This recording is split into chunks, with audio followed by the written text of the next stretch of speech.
You must figure out somehow, some way to be a vibrational match to what you've asked for. If you've asked for more money, you can't be beating the drum of not enough and be a match. Oh, you did step one, you did it, and you did it, and you did it, and you did it, and you did it. You've been asking and asking and asking. And Source has lined everything up. More magnificent rendezvous orchestrated on your behalf.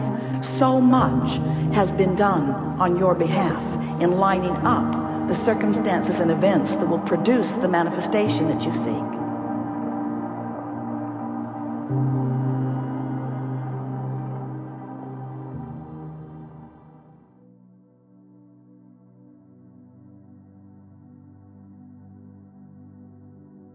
So there are a few things that it is our desire to help you reconfirm within yourself today. First, it would be nice if you could accept the existence of this vortex of creation.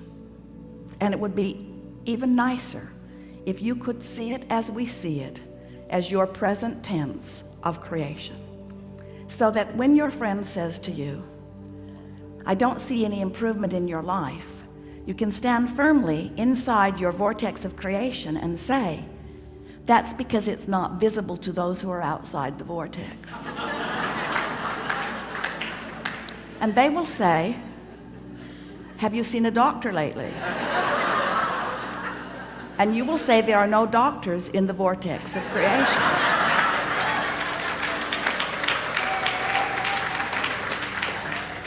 When you let being in this vortex, when you let tuning yourself into the vibrational frequency of all that you are be your top priority, you get so much life back. Do you know how many arguments, how many words, how many efforts, how much action is necessary just to keep you alive and out of desperation when you're not in the vortex? In other words, it's a big effort to live this life when you're counting on your words and your action and your effort to make it happen. It's interesting, you could just have a conversation with one very well-meaning mother about her child that she adores more than life itself, and listen to all of the gyrations that she is going through in order to sort of kind of understand what's going on with her little boy and put it in the proper perspective, when really all she needs to do is step away from whatever's bothering him and away from whatever's bothering her and focus upon something that gives her access to the vortex, and from inside the vortex everything's clear. You cannot lead from behind. And if you are not in the vortex, then you have nothing to give anyone. Sometimes people say, Abraham, it seems like you teach selfishness. And we say, we really, really, really, really do. Because selfishness, let's define it. Selfishness means vibrational alignment with self. And in order to understand that, you got to know who self really is. Self is source. Self is pure positive energy. Self is worthy. Self is clear-minded. Self is healthy. Self is full of vitality. Self is eager about life. And when you are willing to be selfish, which means you are willing to mimic the vibration of self, which means you're willing to release the thoughts that hold you apart from that and practice the thoughts that cause you alignment with that, which simply means you're selfish enough to care how you feel. That's when they call it selfish. People say, oh, you're so selfish, you're pleasing you. And what they mean is, you should please me? You're selfish because you please you, and I'm not selfish because I think you should please me instead of you? There's some screwy reasoning going on. And every time it matters to you to please them instead of you, oh, it's such short-term gain, such short-term gain. Because when you care about how someone else feels or how they are responding to you, so you behave in order to affect their response to you, you do them a very big disservice, because you teach them that through action and demand or cajole or control or power, that they can wrestle their life to the ground. And there's hardly going to be anybody as cooperative as you.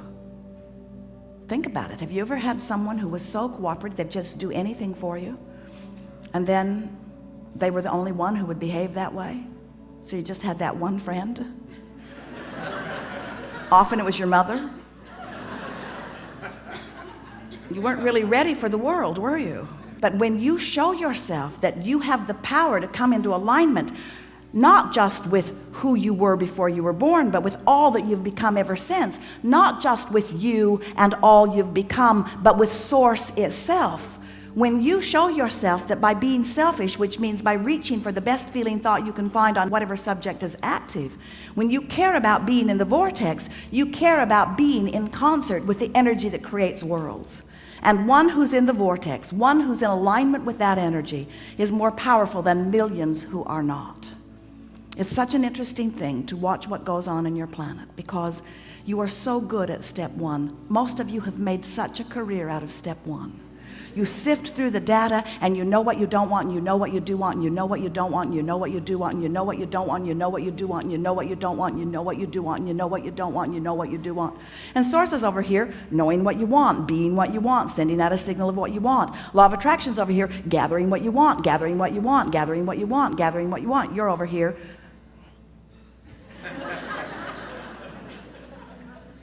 That's creating by default. That's going where the wind blows. That's complaining about whatever they're complaining about and feeling about whatever's happening. But when you decide that you're going to take control of your relationship to who you really are, when you decide that you're going to tend to this gap between you, wherever you are on whatever subject you're experiencing, and who you really are and what you know about the same, now life is going to take a new form and shape for you.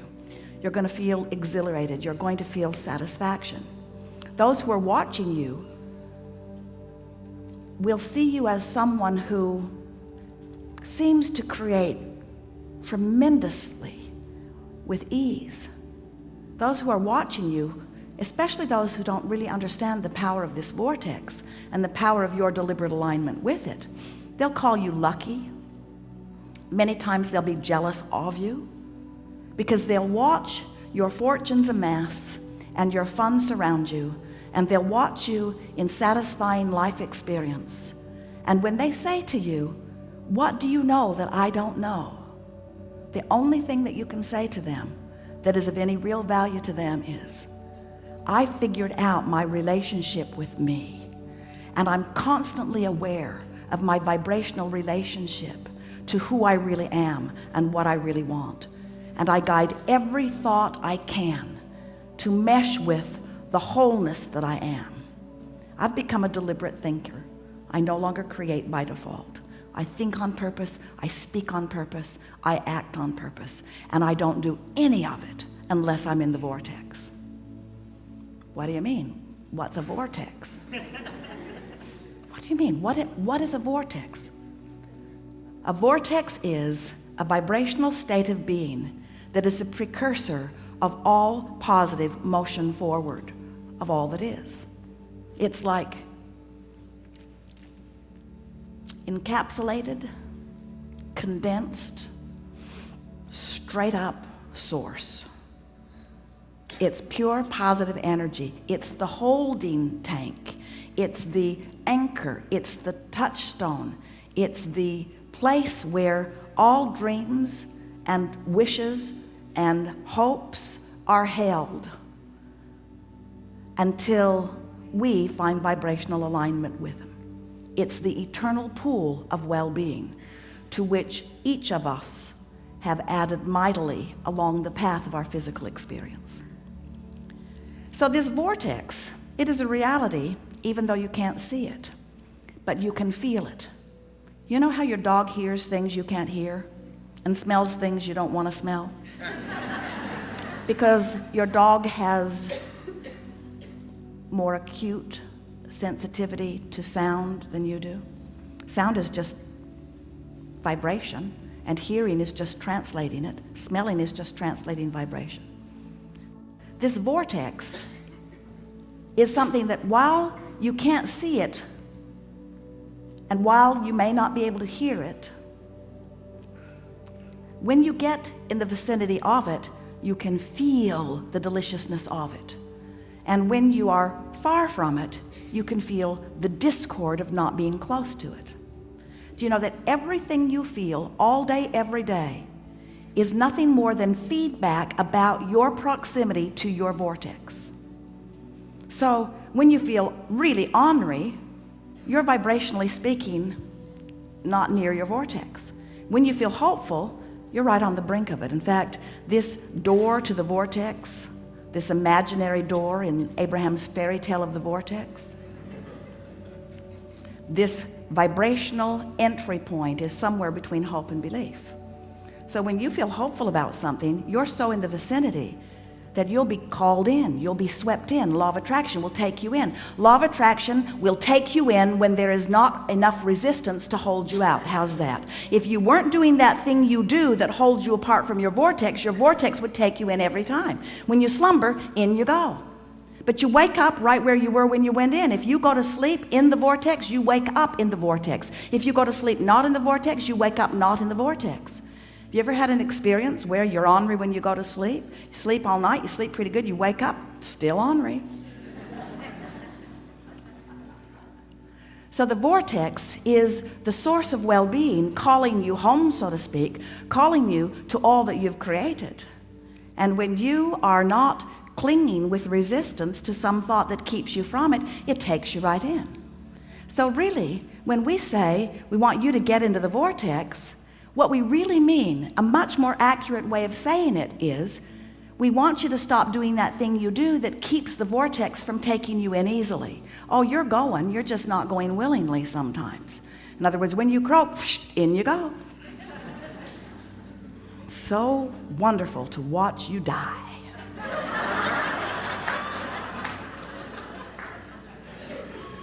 Moving immediately into all that you have become, all that you've asked for. But we don't think you should have to croak in order to be in the vortex. We don't think you should have to croak in order to be what life has caused you to be.